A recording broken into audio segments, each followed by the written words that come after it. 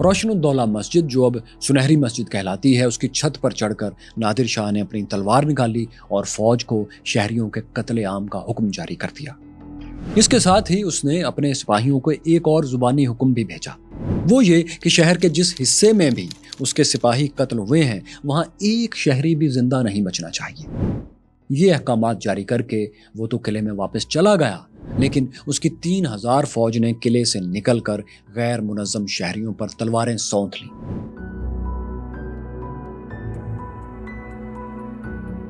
قتل عام اور لوٹ مار شروع ہو گئی۔ پہلے انہوں نے مسلح جتھوں میں سے سینکڑوں لوگوں کو قتل کیا اور اس کے بعد عام شہریوں کی باری آئی۔ ایرانی سپاہی گھروں میں اور دکانوں میں گھس گئے اور 4 لاکھ آبادی کے شہر میں 20 سے 30 ہزار لوگوں کو قتل کر دیا۔ سینکڑوں گھروں اور دکانوں کو لوٹ کر آگ لگا دی۔ سناروں کی دکانوں سے قیمتی زیورات لوٹ لیے۔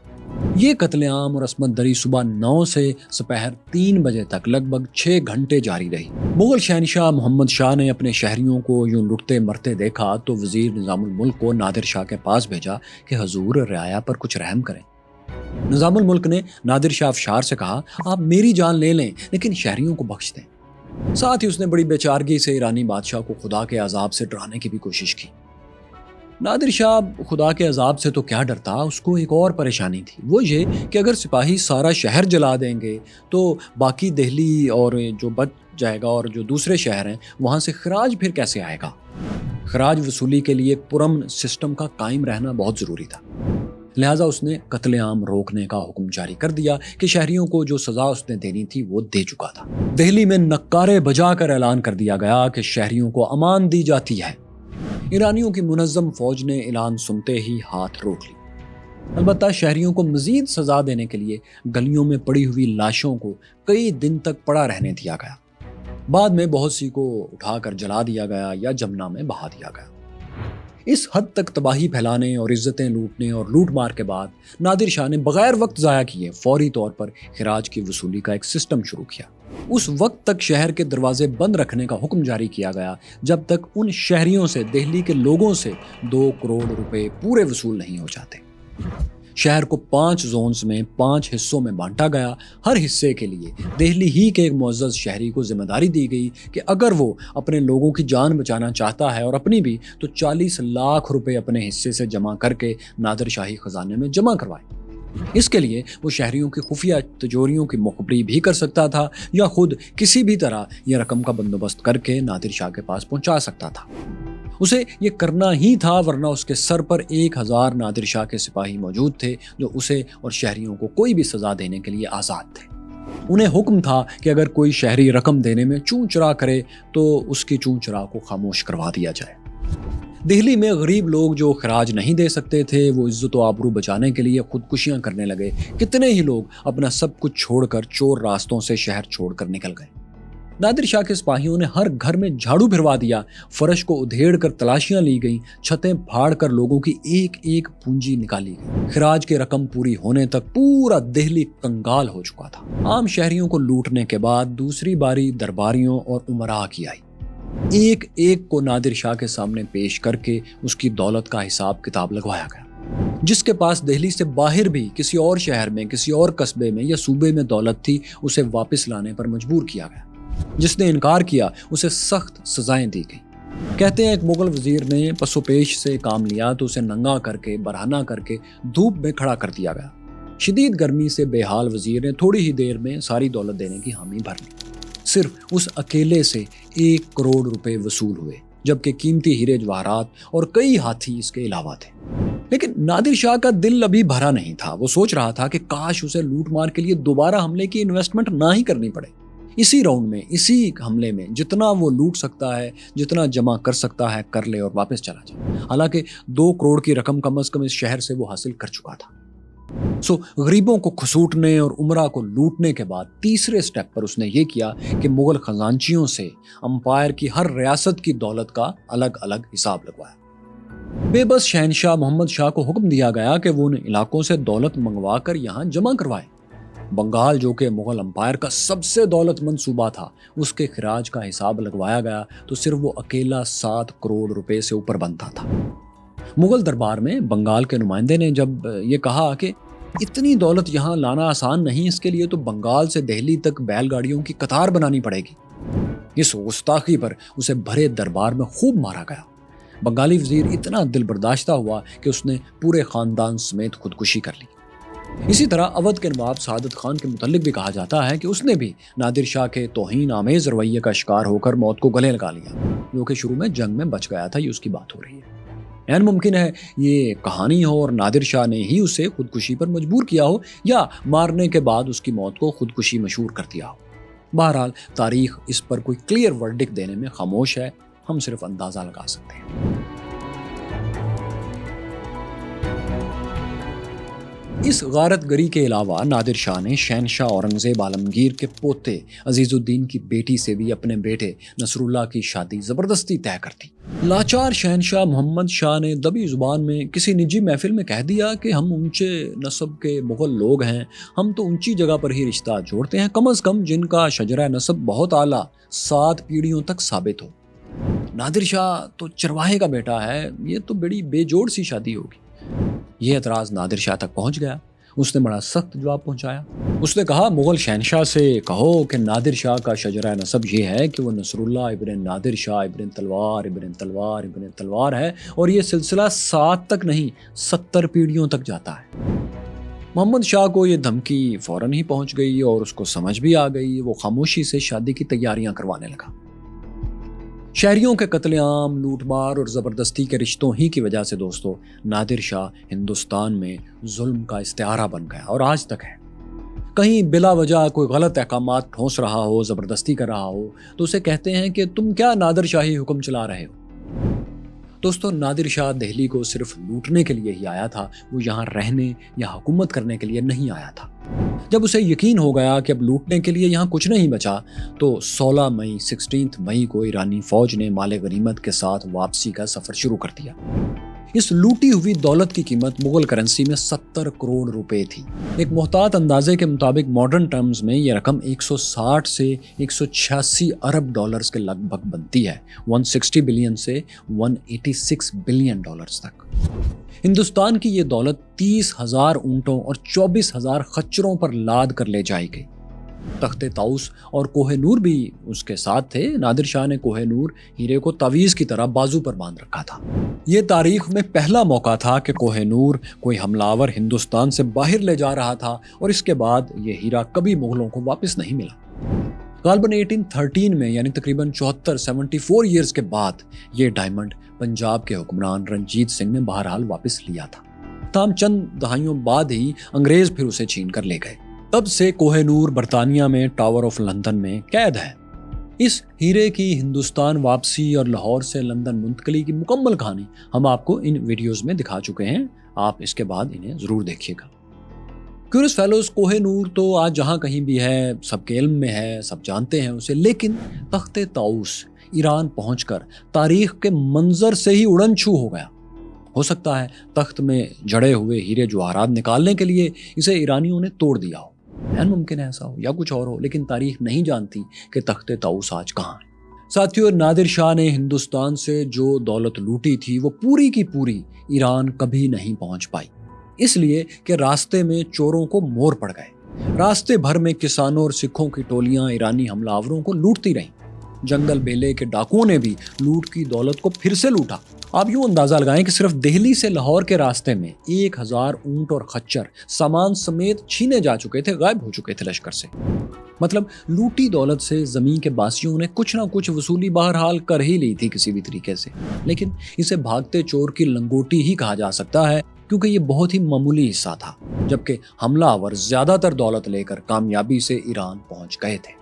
لشکر کے آگے آگے قاصد تھے جو پہلے ہی ایران پہنچ کر اعلان کرتے جا رہے تھے کہ دہلی سے اتنی لوٹ آئی ہے کہ 3 سال کے لیے آپ سب کو ٹیکس نہیں دینا پڑے گا، ٹیکس معاف۔ نادر شاہ نے دہلی اور لاہور کو صرف لوٹا تھا، اپنی سلطنت کا حصہ نہیں بنایا تھا، لیکن یہ اصول ہندوستان کے تمام علاقوں پر اپلائی نہیں ہوتا تھا۔ آپ جان چکے ہیں کہ مغل شہنشاہ سے معاہدے کے تحت دریائے سندھ کے مغربی کنارے تک ایرانی کنٹرول تسلیم کیا جا چکا تھا۔ اس کا مطلب یہ تھا کہ موجودہ خیبر پختونخوا کا زیادہ تر حصہ، مغربی اور جنوبی پنجاب کے کچھ علاقے اور سندھ کا بڑا حصہ اب نادر شاہ کی ایرانی امپائر میں شامل تھا، جبکہ کلات یعنی بلوچستان کا ایک حصہ آپ جان چکے ہیں کہ پہلے ہی نادر شاہ کی وفاداری میں آ چکا تھا۔ یہ ایک نئی حد بندی تھی سلطنت کی۔ اس کے تحت سندھ کا گورنر نور محمد کلہوڑو، جسے خدا یار خان کے نام سے بھی جانا جاتا ہے، وہ بھی نادر شاہ کی حکمرانی میں تو تھا۔